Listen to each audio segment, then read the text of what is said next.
মনে রেখো বাবা, বাহ্যিক জগতের টাকা পয়সা থাকলে তাদেরকে কিন্তু ধনী বলে না। মানে তিনতলা বাড়ি আছে, পাথর শুটিং করা ঘর, মানে আমি খুব বড় লোক না। ধনী তাকেই বলে যে জগতে কৃষ্ণ প্রেম সম্পদ অর্জন করে, এই জগতে সেই হয় একমাত্র ধনী। তো আজকের এই চূড়া নূপুরের মধ্যে দুইজনে ঝগড়া বেঁধে গেছে। নূপুর বলে আমি বড়, চূড়া বলে আমি বড়। তো বাবা, এই যে ভগবানের চরণের নূপুর, একটু বলি, ভগবানের এই চরণের দুটো নূপুর, এরা হলো গুরুদেব আর শিষ্য। এরা নূপুর হয়ে আছে কেন? ভগবানের দেখবেন বাবা দুটো চরণের নূপুর দুরকম, মানে একটা ছোট একটা বড়, মানে একই সাইজের নূপুর নয়, ছোট বড় হবে। কেন ছোট বড় জানো? একটা তো গুরুদেব আর একটা শিষ্য। গুরুদেব হলো বিশ্বাবসু, হরিবল, শিষ্য হলো বিশ্বাবসু, আর গুরুদেবের নাম হলো কর্ণমণি। এই কর্ণমণি আর বিশ্বাবসু এরা কি করে নূপুর হলো জানো? শোনো বলবো, এই বিশ্বাবসুর একটা অভ্যাস ছিল। কি অভ্যাস? প্রত্যেকদিন কর্ণমণি স্নান করত, আর স্নান করে বাবা নাভি পর্যন্ত জলে নেমে আহ্নিকটা সেরে তবে উঠত, প্রতিদিনের কাজ। আর এই বিশ্বাবসুর একটা বদ অভ্যাস ছিল, অভ্যাসটাও মাঝে মাঝে অনেকের হয়, আমার ছিল। অভ্যাসটা কি জানো? এই যে গরমের সময় বাবা দেখবেন অনেক অনেক ছোট ছোট বাচ্চারা, মানে এত গরম হয়, এখন তো বাবা পুকুর ঘাটে স্নান টান আর হয় না, সব এখন সাবমার্শাল টিউবওয়েলের জলে স্নান। কিন্তু তখনকার দিনে ছোটবেলায় আমরা করতাম, মানে আমার বাপের বাড়ি একেবারে সামনে সানের ঘাট, বিশাল বড় পুকুর ছিল। আর আমরা কি করতাম জানো? খেলতে খেলতে মানে ছুটে গিয়ে বাবা একেবারে ঝাঁপ দিয়ে জলে পড়তাম। কি মায়েরা আপনারা করেননি? করেছেন? আরো যদি বাবা দেখবেন ওই জলের তীরে বা জলের ঘাটে যদি একটা ওই জাম গাছ, আম গাছ বা খেজুর গাছ একটু ঢেউ কালানোর মতো থাকে, আরো মজাটা বেশি। কারণ দেখবেন ওখানে উঠে দুম করে জলে ঝাঁপ দেবে। তো এইটা ছোটবেলার একটা বদ অভ্যাস। তো এই বিশ্বাবসু গরমের সময় বাবা সব সময় জলে ঝাঁপ কাটাকাটি করতো। তো আজকে শিষ্য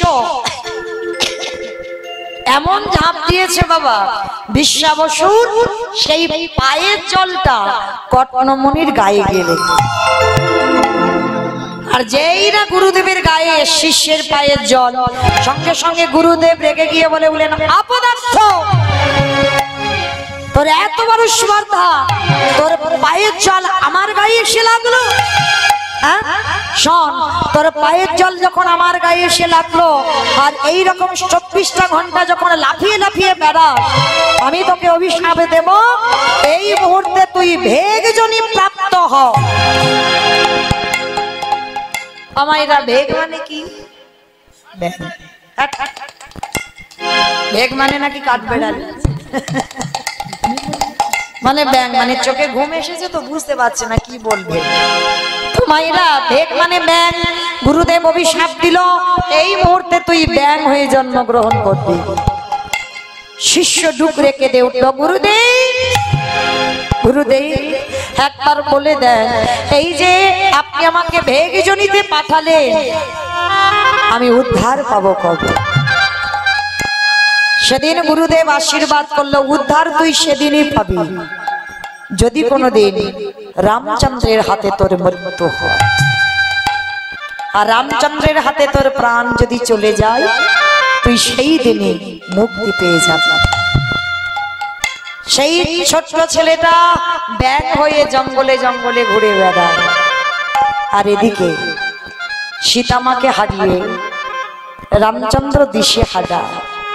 তখনকে সাথে নিয়ে ওই কথোপকথন করতে করতে জঙ্গলে প্রবেশ করে ওই তীর ধনুক, মানে ভগবানের পিঠে যেটা থাকে, ওই ধনুকটা নিয়ে ওই মাটিতে পুঁতেছে। মানে দুই ভাই গল্প করতে করতে ধনুকটা মাটিতে পুঁতেছে, আর পদ্মপদ বাবা যেখানে পুঁতেছিল ওই ব্যাঙের পিঠের উপরই আঘাতটা হয়েছে। আর যখনই ব্যাঙের পিঠে ওই তীরটা গেঁথে দিল, ধনুকটা গেঁথে দিল, রক্তের স্রোত বয়ে যাচ্ছে। রামচন্দ্র গল্প করতে করতে হঠাৎ লক্ষ্য করলো রক্তের স্রোত। লক্ষ্য, এত রক্ত কোথা থেকে এলো? এত রক্ত কে করিয়ে এলো? যেই না তাকিয়েছে দেখে না একটা ব্যাঙের পিঠের উপরেই ধনুক। ব্যাঙটাকে তুলে নিয়েছে রামচন্দ্র। আর যেই না ব্যাঙটাকে তুলে নিয়ে বাবা পিঠে একবার হাত বুলিয়েছে। দেখেছো একটা ব্যাঙের পিঠে রামচন্দ্রের হাত বুলানোর চিহ্ন আছে। বলো তো কোন ব্যাঙ? সোনা ব্যাঙ। সোনা ব্যাঙ খুব সুন্দর, সবুজ কালারের, দেখতে খুব সুন্দর। আর দেখবেন তার পিঠে রামচন্দ্রের হাতের চিহ্ন আজও বর্তমান আছে। আর একটা প্রাণীর মধ্যে আছে বাবা হাতের চিহ্ন। বলো তো সে কে? কাঠবিড়ালি। কাঠবিড়ালিরও পিঠে হাত বুলানোর চিহ্ন আছে, হাত বুলিয়েছিল। কবে?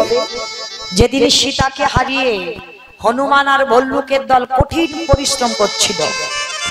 একবার করে পাথর নিয়ে জলে ফেলছে, পাথর জলে ভাসছে। কাঠবিড়ালি মনে মনে চিন্তা করছে আমাদের প্রাণ তো ক্ষুদ্র, আমরা কি কোনো কাজে লাগবো না? চিন্তায় পড়ে গেল। কিন্তু কাঠবিড়ালি বলল আমরাও সেবায় লাগবো। কি করে? ছুটে গেল কাঠবিড়ালি দূরে, আর গিয়ে বাবা ওই বালির উপরে গড়াগড়ি যাচ্ছে। আর ওই যে গায়েতে যে পশমগুলো ছিল, আর গড়াগড়ি গিয়ে গায়েতে ওই পশমে লেগে গেল ধুলো বালি। আর ওই ধুলোগুলো নিয়ে যখন হনুমান আর ভল্লুক পাথরগুলো ফেলছে, পাথরগুলো ভাসছে। আর ওইখানে গিয়ে কাঠবিড়ালি গায়ে থেকে ধুলোগুলো ঝেড়ে ঝেড়ে দিচ্ছে। রামচন্দ্র দেখে বলেছিল হাতি, এরা সত্যি আমায় ভালোবাসে। আমার সীতাকে উদ্ধার করবার জন্য এদের ক্ষুদ্র প্রাণ কিন্তু কত কঠোর পরিশ্রম করছে। রামচন্দ্র কাঠবিড়ালির পিঠে হাতটা বুলিয়ে দিল। তোরাও আমার সীতাকে উদ্ধারের জন্য এত কষ্ট করছিস। সেই ব্যাঙের পিঠে হাতের চিহ্ন আছে, আর কাঠবিড়ালির পিঠেও হাতের চিহ্ন আছে। আর সেই কাঠবিড়ালিকে নিয়ে বাবা আজকের ব্যাঙটাকে হাতে করে নিয়ে আমার রঘুপতি রামচন্দ্র বলেছিল, ব্যাঙ, হ্যাঁ রে, সাপ যখন তোকে তাড়া করে তখন তো তুই মুখ দিয়ে আওয়াজ করিস। কি বাবা, ব্যাঙ আওয়াজ করে না? দেখবেন এই বর্ষার আকাশে আকাশ ডাকবে, ব্যাঙকে যদি কেউ ছুঁতেও যায় ব্যাঙ আওয়াজ করে। তা আজকে রামচন্দ্র বলছে, হ্যাঁ রে, আমি যে ধনুকটা তোর পিঠে গেঁথে দিলাম, তুই একবার আওয়াজ করলি না কেন রে? বলে, হে রাম দয়াময়, আমি বিপদে পড়ে যারে ডাকি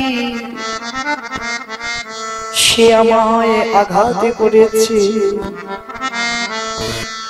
বলো বলো হে রাম দয়াময়,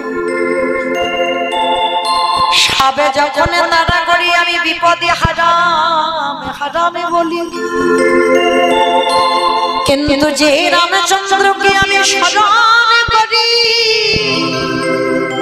সেই রামচন্দ্র আমায় আজ আঘাত করেছে। বলো বলো দয়াময়, আমি কারি না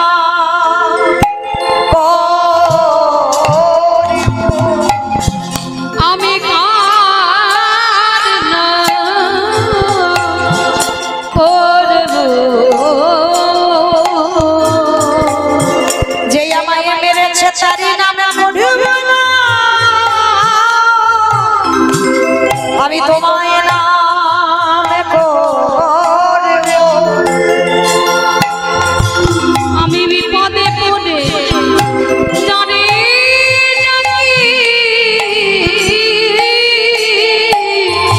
আমি কার না করব। ব্যাঙটাকে ধরে আমার রামচন্দ্র কাঁদছে। হ্যাঁ রে ব্যাঙ, তোর হৃদয়ে এত প্রেম ভক্তি, আমার নাম ধরে বিপদে কাঁদিস, কিন্তু আমি তোকে মেরেছি বলে তুই নাম করতে পারলি না। বল তুই আমার কাছে কি চাস? মায়েরা চাওয়াটা শিখে নাও। আপনারা আমরা তো চাইতে জানি না, তাই আমাদের এই দুর্দশা।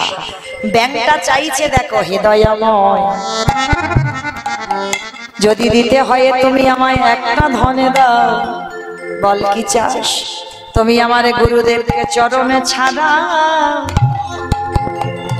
ছাড়া করো না,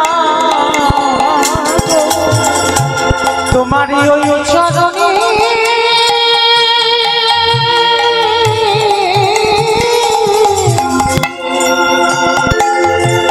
তোমারই ওই চরণে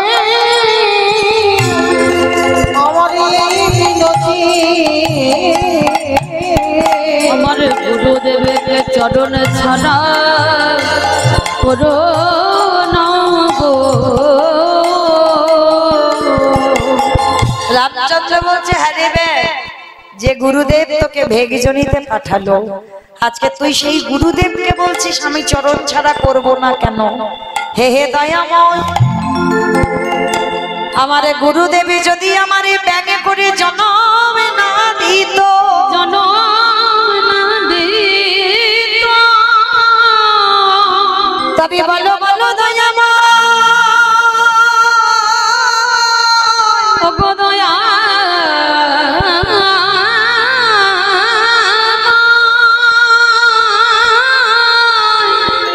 এত তাড়াতাড়ি কি আমি তোমার চরণ দর্শন পেতাম? তাই তোমার চরণে নিবেদন, তুমি আমার গুরুজিকে কৃপা করো। ব্যাংটাকে হাতে করে নিয়ে গেছে সেই গুরুদেব কটনম মুনির কাছে, আর যেই কটনম মুনির কাছে গেছে, কটনম মুনি দেখা মাত্র চমকে উঠেছে, প্রভু এসেছে তুমি আমার দুয়ারে? আসবো না তোর কৃপাতে নয়, এই ব্যাঙের ইচ্ছাতে আমি তোর দরজায় এসেছি। ঠাকুর, একটা ব্যাঙের কৃপাতে তুমি আমায় দর্শন দিয়েছো। ওরে, ও ব্যাঙ নয়, ওকে দেখে মনে হচ্ছে ওই রকম ব্যাঙ। ভালো করে দেখতো ওকে। যেই না ধ্যানে বসলো, দেখছে শিষ্য কটনম মুনি। আজকে সেই ব্যাঙ হয়ে বিশ্বা বসু নামে সেই শিষ্য আজকে শিষ্যকে ধরে বলছে, ওরে আজকের আমার জন্য তুই ভেগজনিতে গেছিস, আজকে তোর জন্য আজকের আমার গৌর কৃপা গোবিন্দ কৃপা হয়ে গেল। রামচন্দ্র এসেছে আমার দুয়ারে।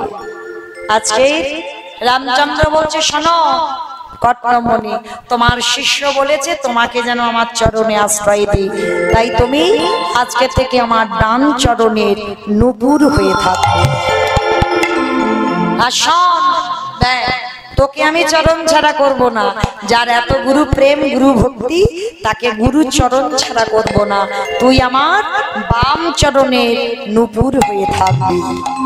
আজকের গুরুদেব ডান চরণের নূপুর, শিষ্য বাম চরণের নূপুর। তবে শোন, আজ নয়, এ দেহে নয়, এ যুগে নয়,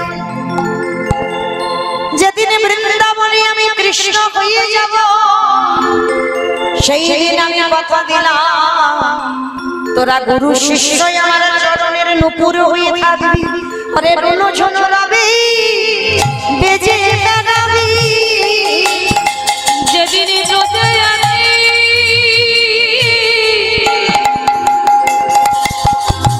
কৃষ্ণ হবে, রুনু ঝুনু রবে বেজে বেড়াবি। আস্তে। আচ্ছা বলো তো, মহাভারতের যুদ্ধ কতদিন হয়েছিল? 18 দিন। পূর্ণ হয়নি, 17 দিন এক বেলা, এক বেলাটার যুদ্ধ হয় 17.5 দিন। এই 17.5 দিনে যুদ্ধ হলো। তো যুদ্ধ শেষ করে ভীম আর অর্জুন মানে দুই ভাই, এরা দুই ভাই বাবা ঝগড়া বেঁধে গেছে। কিরকম ঝগড়া? ভীম বলে আমার জন্য জয়, আর অর্জুন বলে আমার জন্য জয়। আর এই দুই ভাই যখন ঝগড়া বেঁধেছে বাবা, এমন ঝগড়া মানে হাতাহাতি হতে যাবে। তেমন সময় ভীম আর অর্জুন দুই ভাই হঠাৎ হাতাহাতি বেঁধে যাবে, হঠাৎ পিছনে একজন বাবা খিলখিল করে হাসছে। আমাদের ভাইয়ের ব্যাপার, আমাদের পরিবারের ব্যাপার, আমাদের ফ্যামিলির ব্যাপার, কাটাকাটি করি, মারামারি করি, খুনোখুনি করি, যাই করি না কেন, তোরা ওই রকম হাসছিস কেন? কে তুই? তার পিছনে যে হাসছিল সে বলছে, শোনো তোমরা দুই ভাই আমাকে চেনো না, কিন্তু আমি তোমাদের দুই ভাইকে খুব ভালো করে চিনি। ও বাবা, আমি ওকে চিনি না, ও নাকি আমাদের দুই ভাইকে চেনে। আরে কি করে চিনলি? বলে শোনো, শুধু তোমাকে নয়, আমি তোমাকে চিনি, তোমার বাবাকে চিনি, তোমার দাদুকে চিনি, তোমার গোটা বংশকে চিনি। আমার গোটা বংশ কি চিনিস? বলে হ্যাঁ। তুমি একটু মিলিয়ে নাও। বিষ্ণু থেকে ব্রহ্মা, ব্রহ্মার পুত্র উগ্রীব, উগ্রীবের পুত্র সোম, সোমের পুত্র বুধ, বুধের পুত্র পুরুরবা, পুরুরবার পুত্র আয়ুষ, আয়ুষের পুত্র নহুষ, নহুষের পুত্র যজাতি, যজাতির পুত্র যদু, যদুর পুত্র কুরু, কুরুর পুত্র জন্মেঞ্জয়, জন্মেঞ্জয়ের পুত্র গতিষ্ঠান, গতিষ্ঠানের পুত্র মনুষ্য, মনুষ্যের পুত্র চারুপল, চারুপলের পুত্র রুদ্রাসন, রুদ্রাসনের পুত্র হৃদেশু, হৃদেশুর পুত্র রক্তিনাথ, রক্তিনাথের পুত্র ব্যাভি, ব্যাভির পুত্র দুষ্মন্ত, দুষ্মন্তর পুত্র ভরত, ভরতের পুত্র ইক্ষু, ইক্ষুর পুত্র সংবরণ, সংবরণের পুত্র সুধনু, সুধনুর পুত্র সহদ্র, সহদ্রর পুত্র যবন, যবনের পুত্র কৃতি, কৃতির পুত্র উপরিজে বসু, উপরিজে বসুর পুত্র জরাসন্ধ, জরাসন্ধর পুত্র সহদেব, সহদেবের পুত্র সমাচি, সমাচির পুত্র কুশু, কুশুর পুত্র জম্ভু, জম্ভুর পুত্র সুরত, সুরতের পুত্র বিহরত, বিহরতের পুত্র আজুকানু, আজুকানুর পুত্র অগ্রধর, অগ্রধরের পুত্র দেবঋষি, দেবঋষির পুত্র ঋক, ঋকের পুত্র বিদি, বিদিকের পুত্র পতিত, পতিতের পুত্র শান্তনু, শান্তনুর পুত্র বিচিত্রবীর্য, বিচিত্রবীর্যের পুত্র পাণ্ডু, পাণ্ডুর পুত্র ভীম, ভীমের পুত্র ঘটোৎকচ, আর ঘটোৎকচের পুত্র যে পিছনে হাসছিল নাম হলো তার বর্বরী।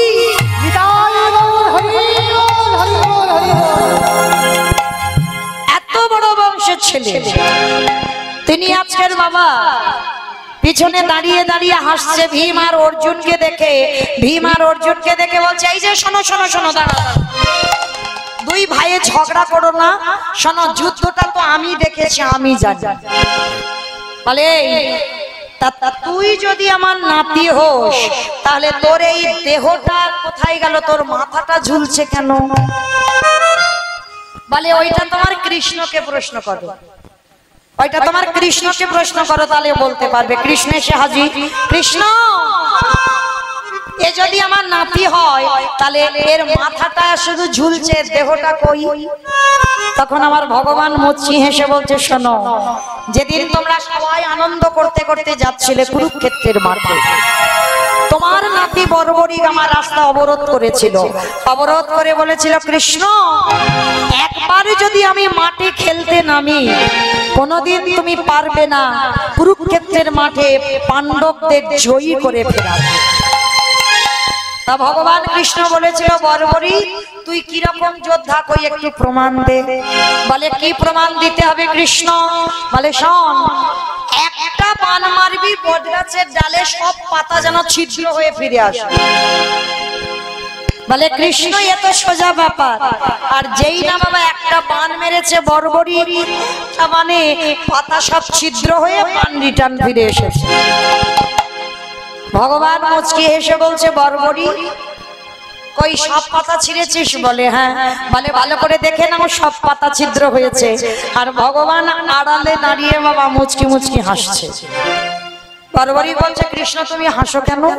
বলে হাসবো না, গাছের পাতা ছিঁড়েছিস কিন্তু চারটে পাতা ছিঁড়তে পারিসনি। বলে চারটে পাতা কোথায়? বলে কেন দুটো আমার হাতের তলায়, দুটোই আমার পায়ের তলায়। বলে কৃষ্ণ হাসবে পরে, আগে দেখে না। যেই না করুণার হাতটা খুলেছে, দেখে না হাতের তলার পাতা দুটো ছিদ্র হয়ে গেল। যেই না চরণটা সরিয়েছে, দেখে না চরণের দুটো পাতা ছিদ্র হয়েছে। ভগবান চমকে উঠল, কি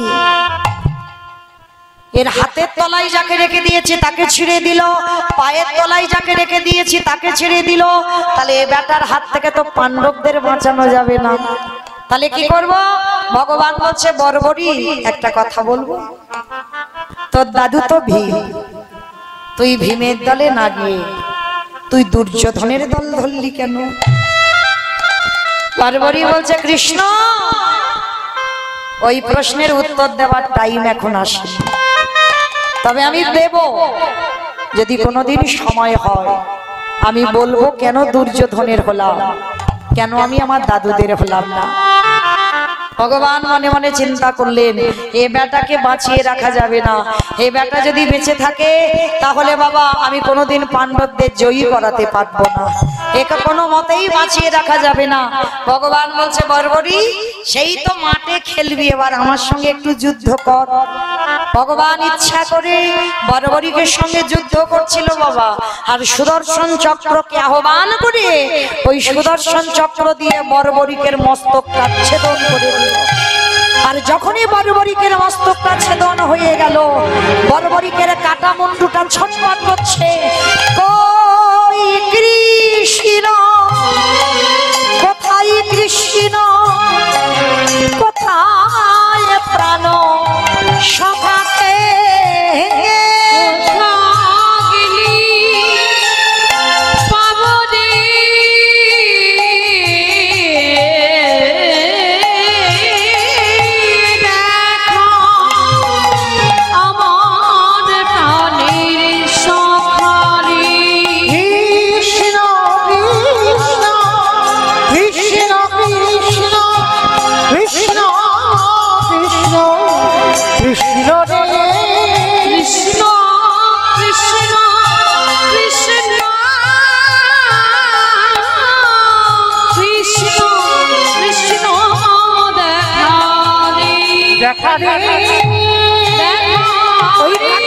ছটফট করছে।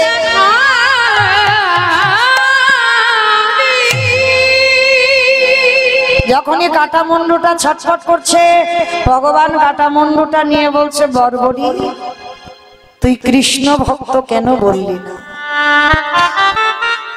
বর্বরী বলছে কৃষ্ণ তুমি জানতে চেয়েছিলে না আমি আমার দাদুর দলে হলাম না, আমি দুর্যোধনের দল কেন হলাম? শোনো আমার মায়ের নাম হলো কামকালিকা, আমার মা আমাকে শিখিয়েছে খোকা যদি কোনোদিন যুদ্ধ করতে হয় যে পক্ষে তোর দাদু থাকবে সেই পক্ষে যাবি না, তুই অন্য পক্ষে যাবি কেন? তার একটাই কারণ তোর দাদুরা হলো কৃষ্ণ ভক্ত। একবার যদি কৃষ্ণ ভক্তের হাতে মৃত্যু হয় তাহলে মনে রাখবি কৃষ্ণ ভক্তের হাতে প্রাণ গেলেই তোকে কোনোদিন এই অসুর কুলে আসতে হবে না। আমি তোর মা কামকালী তাকে তোকে আশীর্বাদ দিলাম, পাণ্ডবদের হাতে যদি তুই নিধন হোস তাহলে অসুর কুলে নয় তুই দেবলোকে চলে যাবি। তবে জানো কৃষ্ণ স্বয়ং ভক্ত নয়, স্বয়ং ভগবানের হাতে প্রাণ যাবে আমি বুঝি। সবাই আপনারা জানেন সঞ্জয় দিব্য নয়নে দেখে অন্ধ ধৃতরাষ্ট্রের কাছে কুরুক্ষেত্রের একটা বর্ণনা করেছিল, কিন্তু শুধু সঞ্জয় একা দেখেনি, আরো একজন দেখেছিল যে হচ্ছে বর্বরীকের কাটা মুন্ডু। ভগবান বলল বর্বরী তোর এই মাথাটা চলে যাও রাজস্থান, তোর এই কাটা মুন্ডুটা রাজস্থানে ঘাটু শ্যাম নামে তোর এই কাটা মাথাটা পূজিত হবে। আজকের পর থেকেই জগতে আমার নামে তোর এই মাথাটা পূজিত হবে। আজও যারা যাবেন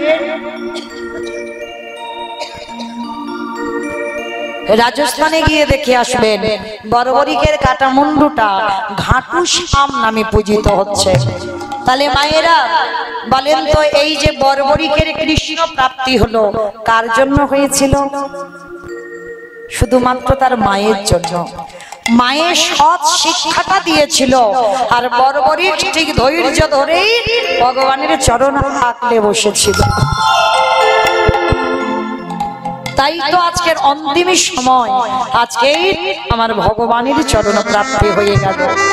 তাহলে বাবা মনে রাখবেন এই জগৎ সংসারে ভগবানকে পেতে গেলে সবার আগে ধৈর্য ক্ষমতার দরকার, আর ওটা যদি থাকে অবশ্যই তার কৃষ্ণ কৃপা হবে। আমাকে দেখে মনে হয় আমি মাটির কলসি, রাধারানীর সঙ্গে মাটির কলসি কথা বলছে, বলে দেখলে মনে হয় আমি মাটির কলসি, কিন্তু আমার জীবনে কত কষ্ট কি তুমি জানো? তুমি কি আমার জীবনের খবরটা রেখেছো? আমার জীবনে কত ঘাত প্রতিঘাত সহ্য করতে হয়েছে। এই তা তুই একটা কলসি হয়ে তোর আমার জীবনের কষ্ট কি? তাহলে কষ্ট নয়। তাহলে আমি আমার জীবনের কাহিনীটা তোমাকে একটু বলি, তুমি শোনো। ও মাইরা, কলসির কাহিনীটা রাধারানীকে বলছে। রাধে শোনো, আমি যেদিন মাঠে মাটি হয়েছিলাম, ভালো করে মন দিয়ে শুনবেন বাবা, কলসি তার জীবনের কষ্টের কথা রাধারানীকে বলছে। আমি যেদিন মাঠে মাটি হয়েছিলাম, ওই পাল মশাই, বাবা পাল মশাই কাদের বলে? যারা রাজমিস্ত্রির কাজ করে তাদের তো রাজমিস্ত্রি বলে, তাদের পাল মশাই বলে। কাদের বলে মা জানো? কাদের বলে? হ্যাঁ, যারা মাটির হাঁড়ি কলসি তৈরি করে তাদেরকে চলতি কথায় বাবা কুমোর বলা হয়, আর গ্রন্থের কথাই বলছে পাল মশাই, মানে ভালো কথাই বলছে পাল মশাই, আর আমরা চলতি কথাই বলি ওদেরকে কুমোর। তাই যারা মাটির হাঁড়ি কলসি তৈরি করে, তো কলসি রাধারানীকে বলছে, শোনো রাধে, আমি যেদিন মাঠে মাটি হয়েছিলাম, ওই পাল মশাই মাথাতে ঝোড়া কোদালে লয়ে ওই মাঠ থেকে মাটি কেটে মাথায় তুললো। মাটির মনে মনে কত আনন্দ। এই গরম কষ্ট সহ্য করতে না পেরে পাল মশাই বুঝি আমার কষ্টের কথা ভেবে আমার মাথায় তুলে বাড়ি নিয়ে যাচ্ছে। কিন্তু বাবা তারে পরে দেখে তা নয়, তা নয়। এইবার ঝোড়াতে করে যখন মাটি মাঠ থেকে কেটে বাড়িতে নিয়ে গেল, দুম করে ফেলে দিল উঠোনে। আর যেই না উঠোনে দিল, তারপরে বাবা লোকজন বালতি বালতি করে জল এনে ওই মাটির উপরে দিচ্ছে। আচ্ছা বলো তো মা, এই যে বৈশাখ জ্যৈষ্ঠের মাসে কত রোদ, কি গরমটা গেল, আর এই গরমে যদি বাবা কেউ গরম থেকে আসে আর এক গ্লাস ফ্রিজের জল দেয়, কিরকম আরাম হবে, কত তৃপ্তি হবে না? তা মাঠ থেকে মাটি কেটে এনে যেই না মাটি উঠানে দিল, সবাই বালতি বালতি জল ঢালছে মাটির উপরে। মাটি কেঁদে কেঁদে বলেছিল, হাই ভগবান, তুমি আমার কষ্টের কথা ভেবে আজ বাড়িতে এনে তুমি আমার গায়ের উপর জল ছিটিয়ে দিচ্ছ। তারপরে দেখে বাবা তা নয়, তা নয়, মানে জলটা তো দেওয়া হয়ে গেল, এবার মাটিটা নরম হয়ে গেল।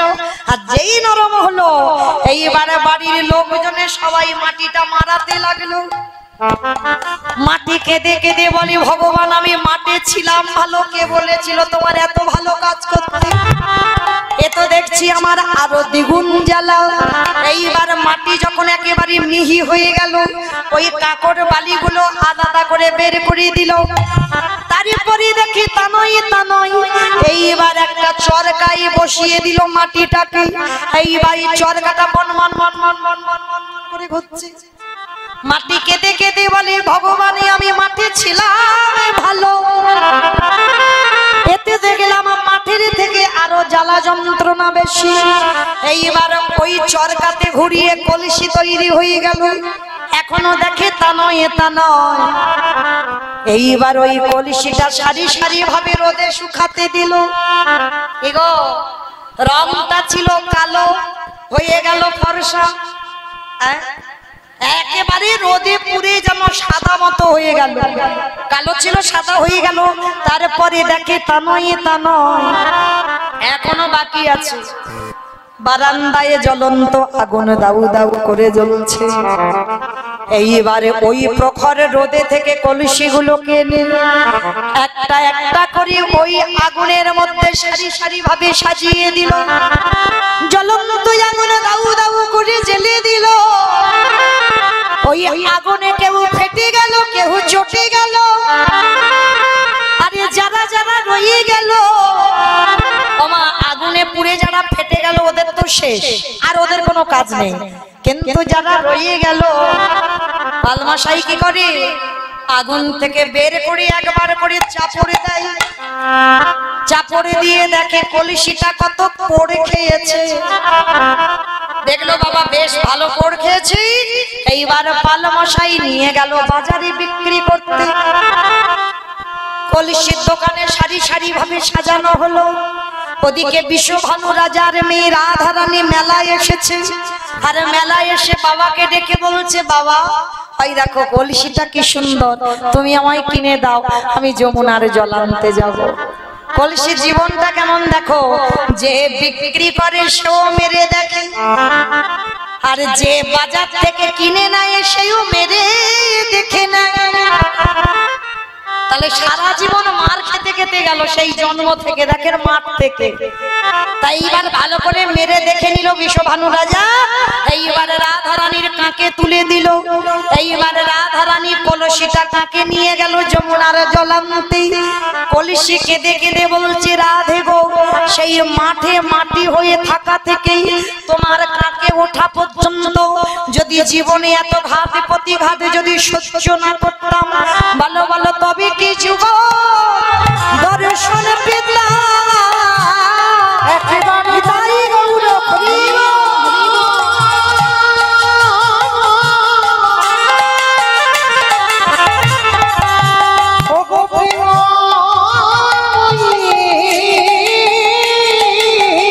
বলে তবে কি যুগ দর্শন পেলাম।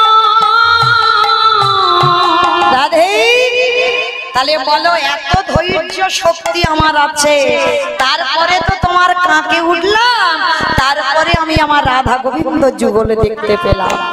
তাহলে বাবা জগৎকে ভগবান বোঝাতে চাইলো কি, আগে তোমার ধৈর্য শক্তিটা থাকতে হবে। এই ধৈর্য শক্তি থাকলেই তোমার গৌর গোবিন্দ কৃপা মিলবে। তাই আজকের লীলায় কলসি রাধারানীকে শিক্ষা দিল, রাধে ধৈর্যে কৃষ্ণ পাওয়া যায়, অধৈর্য হলে কৃষ্ণ মেলে না। তাই এবার রাধারানী বলছে, হ্যাঁ রে কলসি, তোর জীবনে এত ঘাত প্রতিঘাত আমার তো আগে জানা ছিল না। চল আজকে আর আমি ফিরবো না, চল আমি তোকে নিয়ে ঘরে যাই।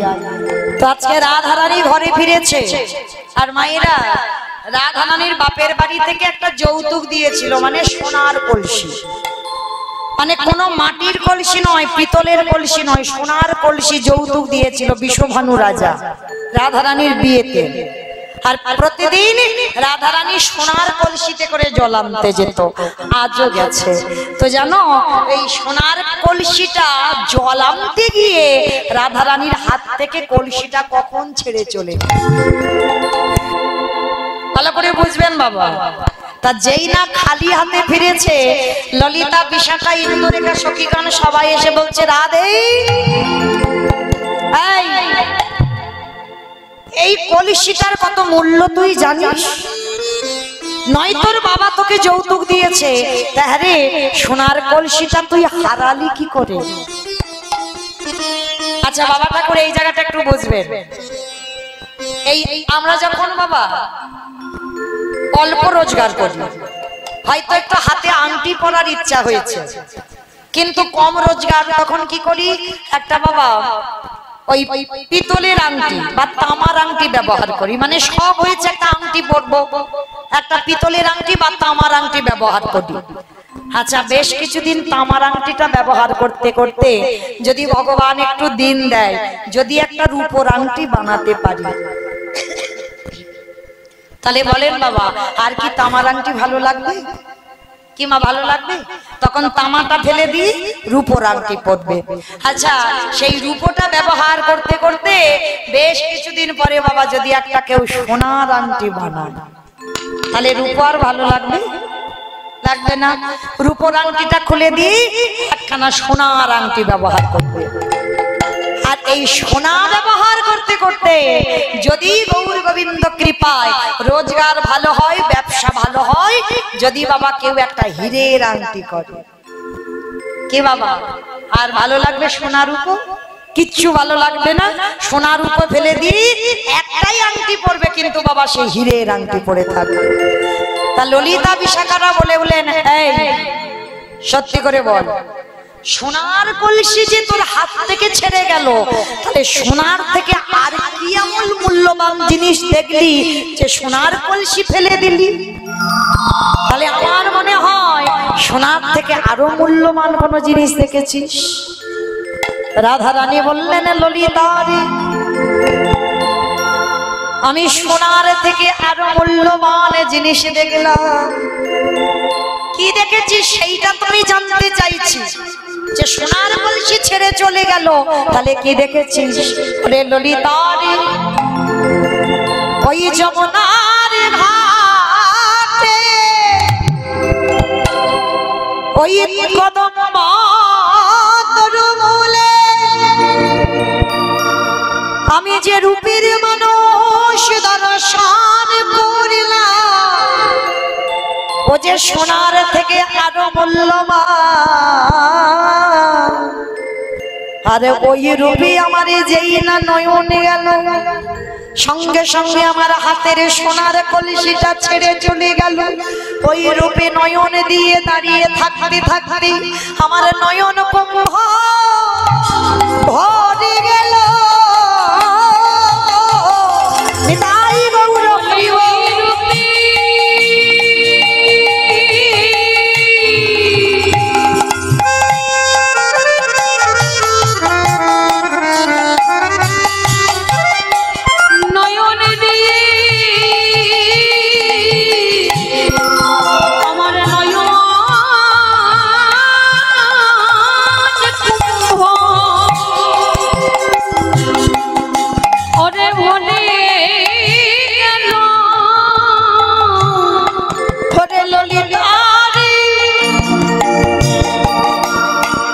আমি সোনার কলসি জল আনি নাই বটে, কিন্তু আমি যে রূপের মানুষ দর্শন করিলাম, আমার নয়ন কুম্ভ আমি ভরে এনেছি। বলি ওই না রূপে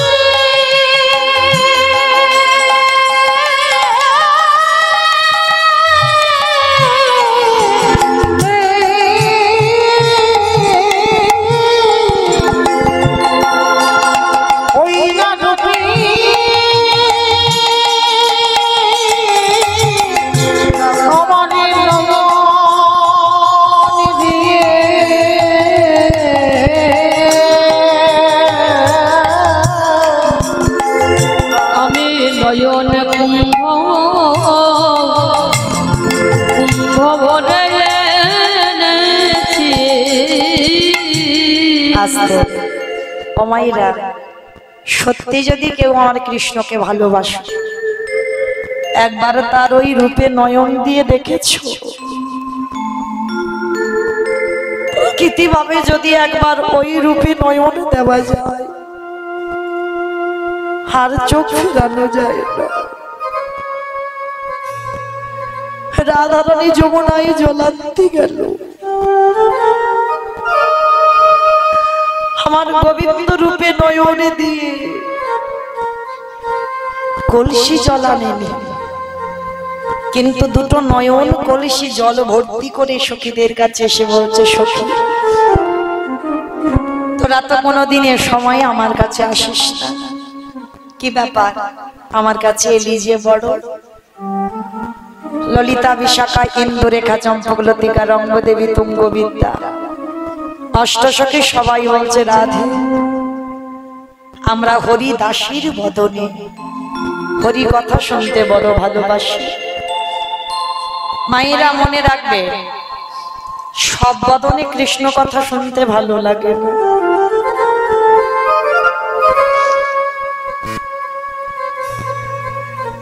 একের দেখা অন্যের বলা, নয়ন দেখতে পাই শুধু বলতে পারি না, বদনে বলতে পারি শুধু দেখতে পাই না। সখীগণ বলছে, রাধে আজকে তোর মুখ থেকে তোর মধুর রূপের কথা আজকে আমরা শুনবো, কারণ এই জগতে যে যতই বলুক না কেন রাধে, তোর মতো বর্ণনা এই পৃথিবীতে কেউ দিতে পারবে না। আর তোর মতো করি আমার গোবিন্দকে কেউ ভালোবাসতে পারবে না। তা রাধারানী সখীগণকে নিয়ে বসেছে, সখীগণকে নিয়ে বসেছে, বসে বলছে শোন ললিতা, আজ আমি বলবো সেই রূপের কথা। কোন রূপ জানিস? পরে দেখে না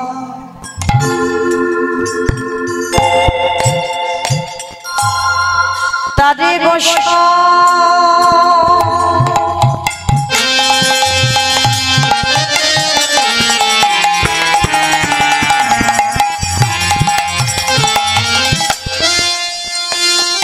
দেখে এলাম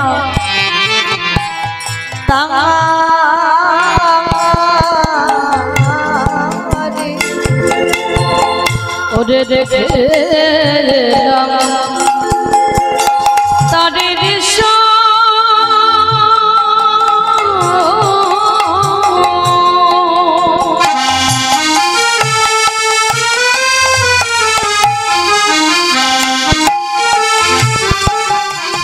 ওরে দেখে তারে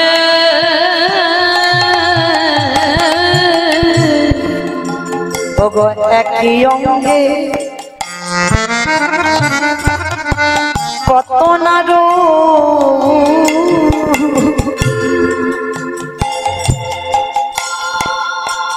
নয়নে না ধরে একই অঙ্গে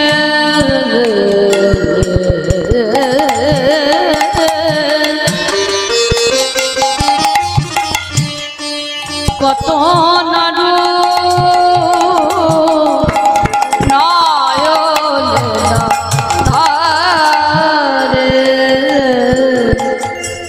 সখী আগে বদন বলা সখী একেবারে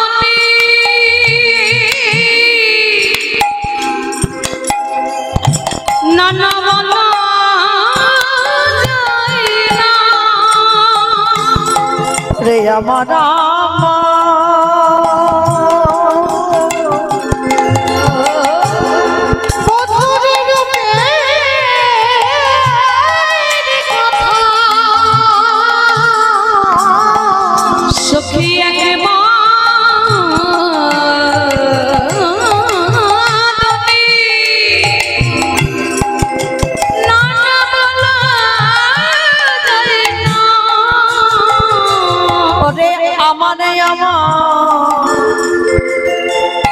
বধুর রূপে কথা নানা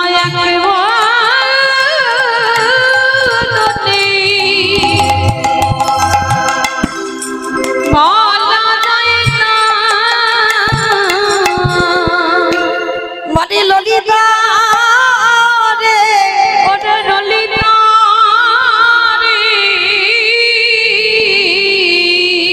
ওই বিধাতা যদি আমার মিনের নয়ন দিত আমায় নয়ন দিত বাবাইরা মিনের নয়ন মানে মাছের চোখ। রাধারানী বিধাতার কাছে চাইছে যেন আমার মাছের চোখ যদি হতো। মাছের চোখ কেন চাইছে বাবা? দেখবেন যারা মাছ দেখেছেন মাছের চোখে কিন্তু কোনো পলক নেই। রাধারানী বললেন ললিতা রে ওই গোবিন্দ রূপে দেখতে দেখতে আমার চোখের পলক পড়ে যায়। আমি আগে পলকে আমার গোবিন্দকে দর্শন না করি, আমি এক পলক না দেখে থাকতে পারি না। তা বিধাতা কেন আমার এই চোখটা দিল? চোখ যদি দিল আমার মাছের চোখ দিতে পারত, পলক দিল কেন?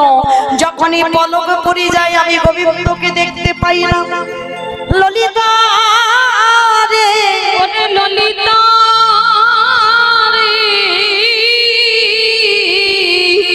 আমার কি মনে হয় জানি, আমার কি মনে হয় জানি, যদি বিধাতায় আমার আমি অপলক নয়নে ওই রূপ দর্শন করিতাম। সখী তবে তোরা যখন এলি আমি বলবো, তবে জানিস আমি যে রূপটা দেখেছিলাম সেই রূপে কি ছিল জানিস? পরে বেঁধেছে বিনোদ চূড়া,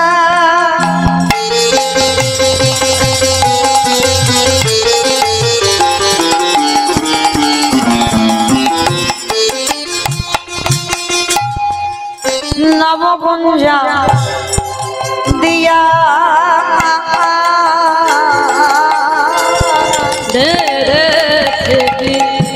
বিনোদ চূড়া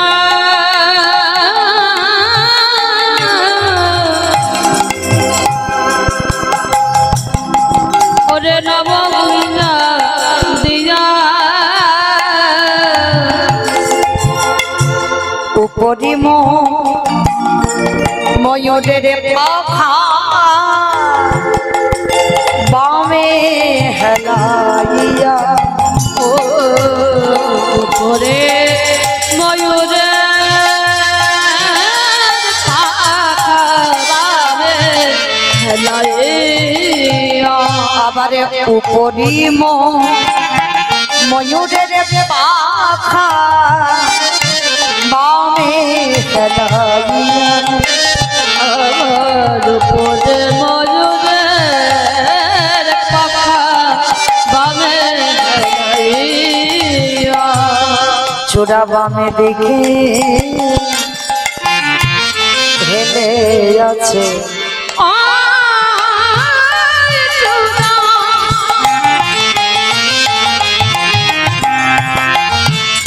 বামে দিকে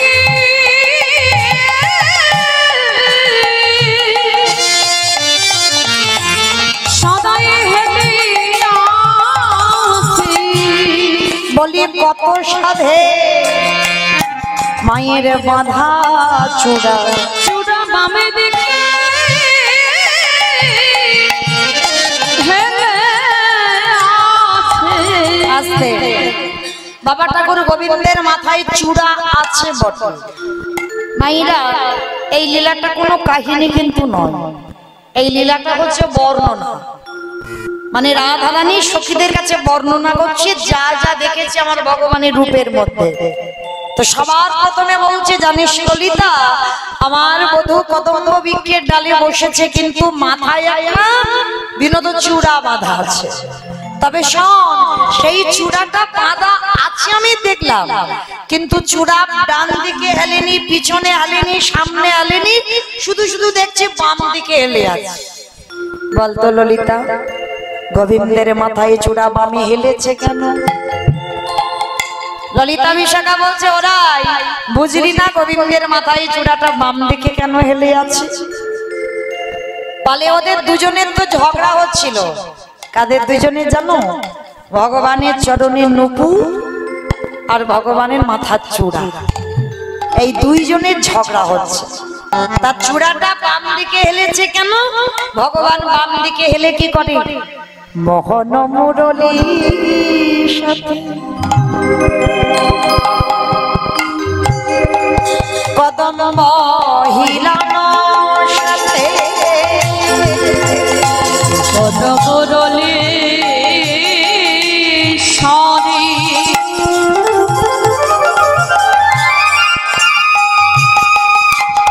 কদম বহিল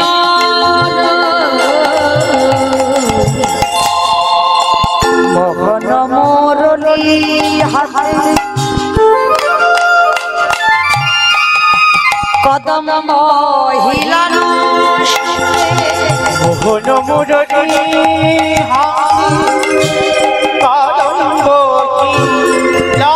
সাথে দেখিয়া শ্যামের রূপ হইয়া চেতন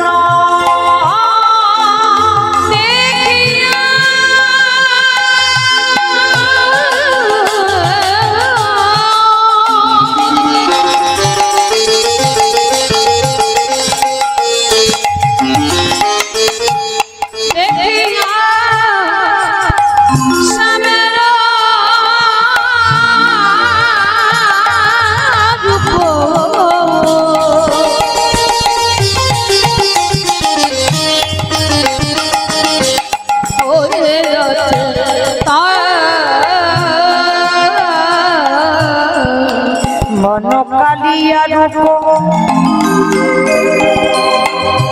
কে জানিল দেশে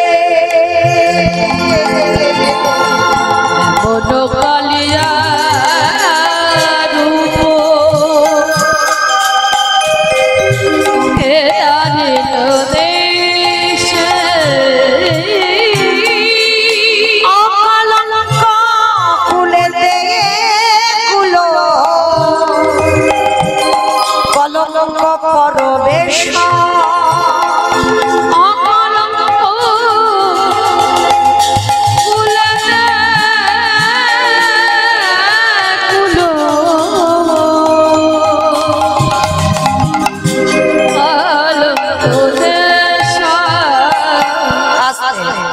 সখী গানের কাছে বলছে সখী রে আমি যে রূপ দেখেছি কি রূপ জানি শোন দশে চাঁদে নাচে গান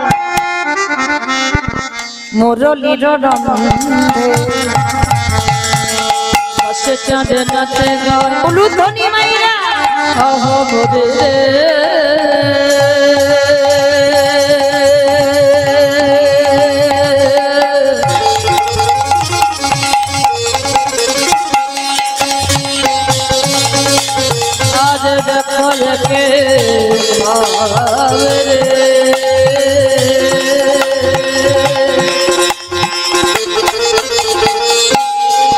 আমার বধূ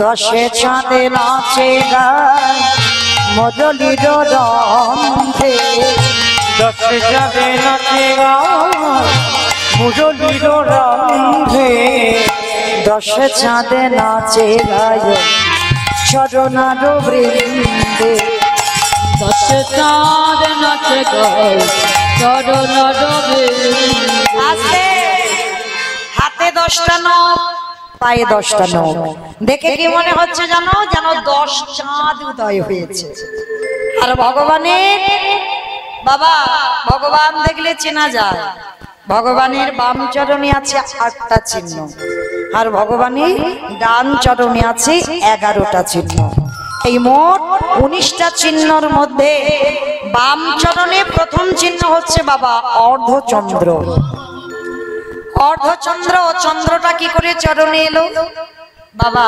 আসছে আমাদের জন্মাষ্টমী তাই না এসে গেল বলে কথা ভগবান কৃষ্ণের জন্মাষ্টমী কিন্তু না আমরা যারা বৈষ্ণব তালিকা দেখি তারা কিন্তু কোনোদিন জন্মাষ্টমী বলে না তারা কি বলি আবির্ভাব তিথি কারণ ভগবান জন্ম নেয় না আপনারা জন্ম নেন আমরা জন্ম নিই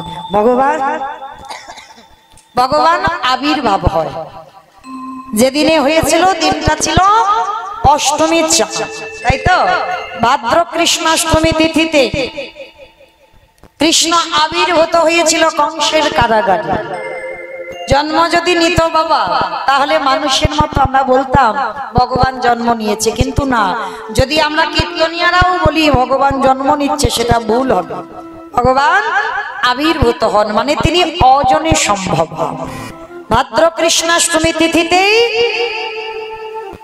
প্রচুর ঝড় বৃষ্টি বাদল কারণ বাবা ভগবান এই দেবকীর ঘরে যখন এসেছিল ভালো করে বুঝবেন না সত্যি কি দেবকীর গর্ভে ভগবান ছিল না কখনোই ছিল না যিনি বিশ্বের শ্রেষ্ঠ মালিক ভগবান যার জগতে কত কাজ তাহলে দেবকীর গর্ভে প্রবেশ করে ভগবান কারাগারের মধ্যে বন্দী ছিল না তাহলে দেবকীর প্রথমে 6টা সন্তান মারা গেল কংস মামা একটা একটা করে প্রাণ নিয়ে নিল সপ্তম গর্ভ সিদ্ধান্ত দিল নাশ হয়েছে কিন্তু না, বসুদেবের প্রথমা পত্নী রোহিণীর গর্ভে চালনা করা হয়েছিল। অষ্টম গর্ভে এসেছিল আমার ভগবান কৃষ্ণ, কিন্তু গর্ভে আসেনি।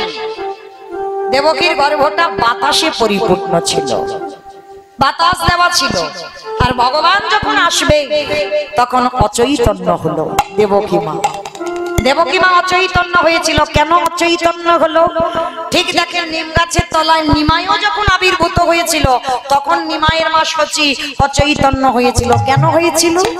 তার একটাই কারণ, এই যদি আমি বাবা আতুর ঘরে বসে থাকি, হঠাৎ যদি কেউ কোথাও নেই, দুম করে একটা ছেলে আমার কোলে পড়ে, কি মায়েরা মেনে নেবেন যে ওটা আপনার ছেলে? মনের ভিতরে একটা কৌতূহল হবে না যে ওটা আমার জন্ম দেওয়া ছেলে নয়। মৃত্যুর আগের দিন পর্যন্ত মনের ভিতরে একটা কৌতূহল রইবে। তো ভগবান চিন্তা করলো মা যাতে বুঝতে না পারে, কংসের কারাগারে যখন আমি আসবো মা যেন অচৈতন্য হয়। আর যেই অচৈতন্য হবে আমি সেই সময় সেই ক্ষণে ভাদ্র কৃষ্ণাষ্টমী তিথিতে আমি মার কোলে আবির্ভূত হব। জন্ম নয়, কখনো বলবে না মা ভগবান জন্ম নিচ্ছে, ভগবান আবির্ভূত হচ্ছে। এবার ভগবান যখন এলো তখন বাবা চারটে হাত ছিল, চারটে হাত। কৃষ্ণ হয়ে আসেনি তো, নারায়ণ হয়েছিল। দেখবে যারা জন্মাষ্টমী লীলা টিলা বাবা টিভি সিরিয়ালে দেখে, কৃষ্ণ আসেনি, নারায়ণ আবির্ভূত হয়েছিল। চারটে হাত নিয়ে আর বসুদেব ইঙ্গিত পেয়ে যখন ভাদ্র কৃষ্ণাষ্টমী তিথিতে যখন বাবা ওই যমুনা নদী পার হবে, মা দুর্গা যোগমায়া একটা শ্রীগাল রূপ ধারণ করে যখন পার হচ্ছে, তখন বসুদেব মনে ভাবলো তাহলে একটা শ্রীগালিনী যদি পার হতে পারে আমি পারবো না? আমি অবশ্যই পারবো। কৃষ্ণকে বুকে করে নিল আর বাসকিনার ছত্র মানে ছাতার মতো করে কৃষ্ণ ওই ঝড় বৃষ্টি ছোট্ট বাচ্চা কান্নাকাটি করবে যদি অসুখে পড়ে যায়, ছাতার মতো ধরে নিয়ে যাচ্ছে। যমুনার আনন্দ ধরে না। জন্মেই ভগবান আতুর স্নান করেছিল। আর আমাদের প্রত্যেকের নিয়ম, জন্ম নেবার পর আমাদের গঙ্গা স্নান করতে হয়, আমাদের আতুর স্নান করতে হয়, এটা নিয়ম। অনেকে আমরা মানি, আবার অনেকে মানি না। ভগবান এইবার কোলে করে রয়েছে, যমুনা আনন্দ ধরে না। প্রভু যখন এসেছে এবার আমার কাছে আসতে হবে। এইবারে যখন কোলে ছিল কৃষ্ণ, যমুনা আনন্দে উথলে উথলে উঠছে। যমুনা যখন নাভি পর্যন্ত এলো, কৃষ্ণ তখন বসুদেবের বুকের উপরে চলে গেল। যমুনা আনন্দে ঢেউ দিতে দিতে যেই না বক্ষ পর্যন্ত যমুনা, এইবার কৃষ্ণকে বসুদেবে মাথায় করে তুলে নিল। এইবার যাবে কোথায়? এবারে যে আমাকে দিতেই হবে প্রভুকে।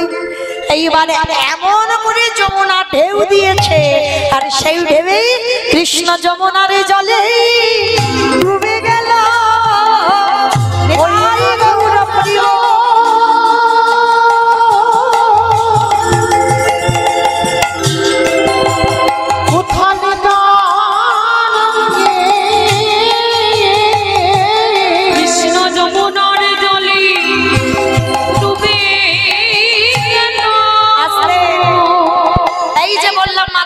হাত নিয়ে ডুবলো। এইবার সেই যে যমুনা আর তো ছাড়বে না। হৃদয় আমার আজ যখন তোমায় পেয়েছি আমি ছাড়বো না। বলে দেখো যমুনা, তুমি যদি না ছেড়ে দাও আমার বাবা কাঁদছে। তুমি কি জানো আমি কি তাই বলেছি বারে বারে, জানা জানা হি ধর্মশ বাবা গ্লানি ভবতি ভারত, গ্লানি ভবতি ভারত, অধুর ধানে অধর্মশ তদতে মনা সৃজাম হরি আধুনাম বিনাশায় চ দুষ্কৃতম ধর্মা সংস্থাপিনার্থায় সম্ভাবি যুগে সম্ভাবি যুগে যুগে। যমুনা সাধুদের পরিত্রাণ, দুষ্কৃতীদের বিনাশ, অধর্ম নাশ করবার জন্য আমার যুগে যুগে অবতীর্ণ। আমাকে যেতেই হবে যমুনা।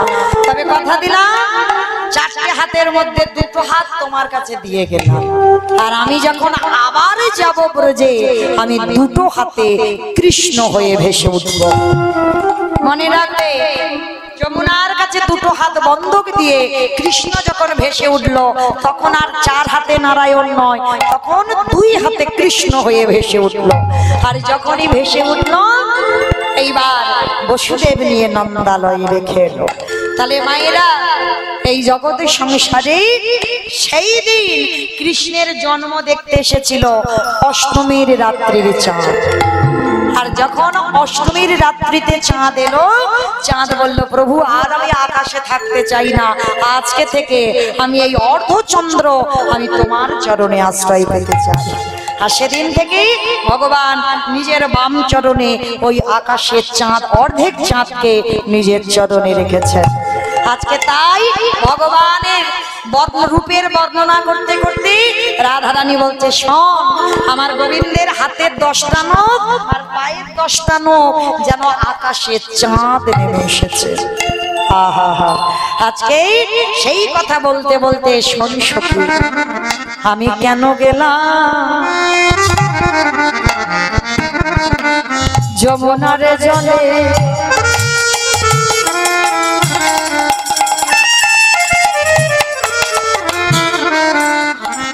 পরে নন্দের দুলা পাতিয়া রূপের ওরে সখী রে,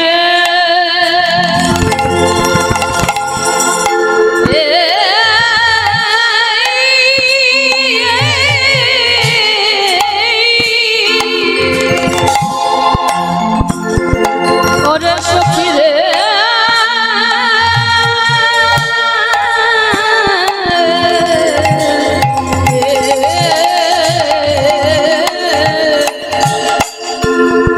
আমি কেন গেলাম যমুনার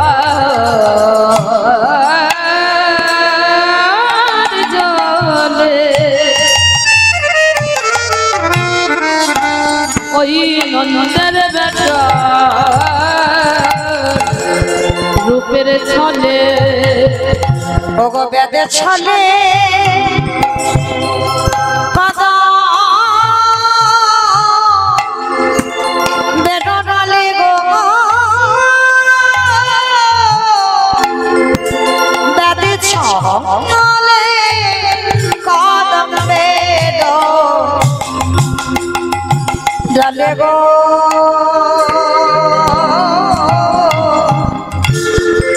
বেদে ছলে কদম বেড ডালে, ওগো বেদে ছলে কদম বেড